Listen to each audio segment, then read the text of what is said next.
Allah preferred them. He chose them to become the torchbearers of His light and learning to the world. But they made the religion a racial religion. You have to be born a Jew to be a Jew. You can't become a Jew. You know that?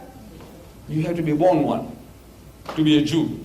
If you want to, the white man in South Africa, sometimes they fall in love with a Jewish girl, and the Jewish girl, if she is particular, she says, no, I can't marry you unless you become a Jew. So they have to go through a process. They have to master Hebrew. They have to learn more than the rabbi, the priest. And one man, he writes in the newspaper, and at the age of 23, he says, I was painfully circumcised to become a Pakka Jew, complete. And yet he's a third grade Jew. He's still not accepted. You can go through all the process, but you're still a third grade Jew. That's white, not for the blacks. We are blacks. I'm black in South Africa. We are not wanted at all. You black, my brother.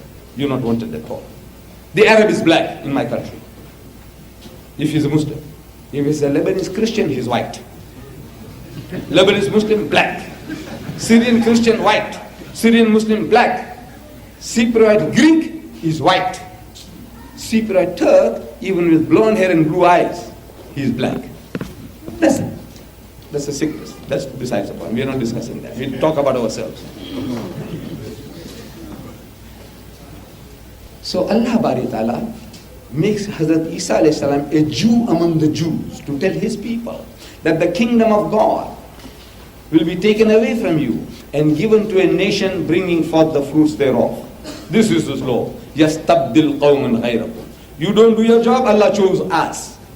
He says, كُنْتُمْ خَيْرَ أُمَّةٍ أُخْرِجَتْ لِلنَّاسِ. You are the best of people evolved for mankind. What makes you the best of people? Because you say, I've got Arab blood in me, I'm a Pakistani, I'm a Bangladeshi. What? He says, تَأْمُرُونَ بِالْمَعْرُوفِ وَتَنْحَوْنَ عَنِ الْمُنْكَرِ. Because you enjoy what is right and you forbid what is wrong. وَتُؤْمِنُونَ بِاللَّهِ. And you believe in Allah. If these are your qualities, you are the best of people. Once the status, honor is given to you, it carries with it certain responsibilities. No honor without responsibility. Look at our Imam. He has more responsibilities than the Muazzin. The Muazzin has more responsibilities than the sweeper, the cleaner. Do you agree? No honor without responsibility. We are honored, khayra ummatin, the best of people. No responsibility? No. The responsibility is to share this deen. And if you don't do your job, he says, يَسْتَبْدِلْ قَوْمًا غَيْرَكُمْ. Say, I will substitute in your place another people. ثُمَّ لَا يَكُنُوا أَمْثَالَكُمْ. Then they won't be like you. Rubbish. They won't be like you. You don't do the job, he said, get out of the way. You're rubbish. After 800 years, you didn't know anything. In India, 1,000 years the Muslims ruled India. You know that? 1,000 years. Eventually, when partition takes place, the Muslim gets 1/4, the Hindu gets 3/4. Why? You didn't do the job. You are paying the price. Average of 2 riots a day are taking place against my people in my motherland. Average of 2 a day. No American will ever believe you. This fairy tale. Sounds like a fairy tale. 2 a day. Why? You didn't do the job. You still don't want to do the job. But let's listen to Hazrat Isa alayhi salam. He tells his people, and the kingdom of God will be taken away from you and given to a nation bringing forth the fruits thereof. One who will produce fruits, Allah will give it to them. This honor, they were the khayra ummatin of the time. For thousands of years, they were the khayra ummatin.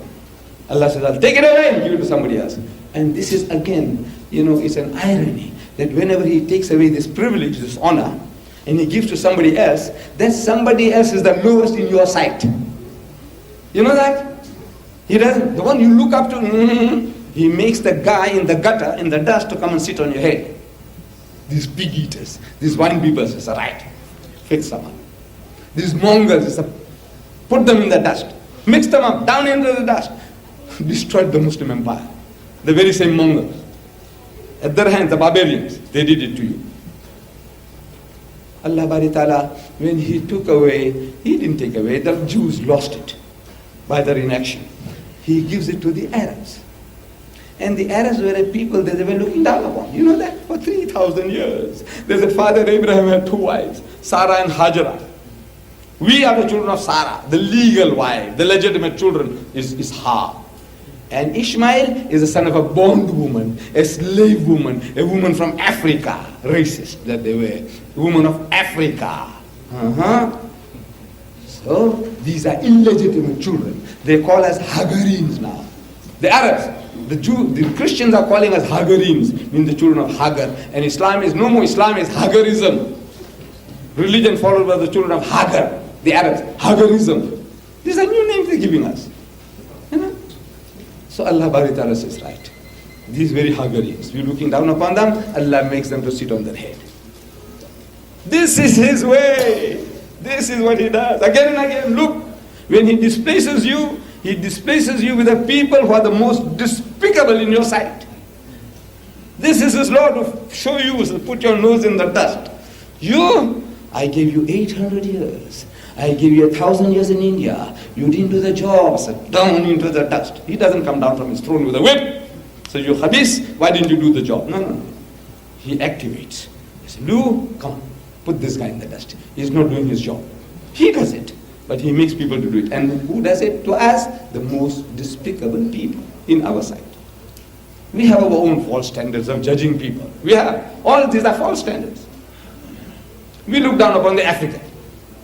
Mind you, all the people there, we are all, we are programmed, we are brainwashed in South Africa. You see, the African poor man, the son of the soil is at the bottom end of the ladder. The colored mixture between black and white is above him. We are above him, the Indian. Or actually, the colored is, we are number 2. The colored is above us because he's got some white blood in him, colored in South Africa. And the topmost is the white man. So the poor African is down at the bottom. Everybody looks down. The Indian looks down upon him, the colored looks down upon him, and the white man looks down upon him. This is how a mankind behaves. They're judging on account of a man's color, his lack of opportunities. So we judge him and we say he's the most low-down, despicable fellow. Wait. Allah says, so you wait. You wait until Allah's decision comes about. And He turns the tables. Our own country here, America. Who is at the bottommost end of the ladder? Who?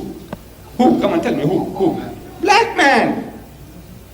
See, the Arab in his mind was, well, this Negro. The Pakistan says this Negro. I mean no insult. We have been talking about the Negroes. The Negro.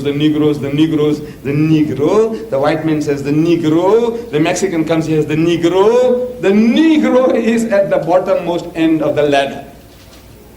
He is the most despicable person in our sight.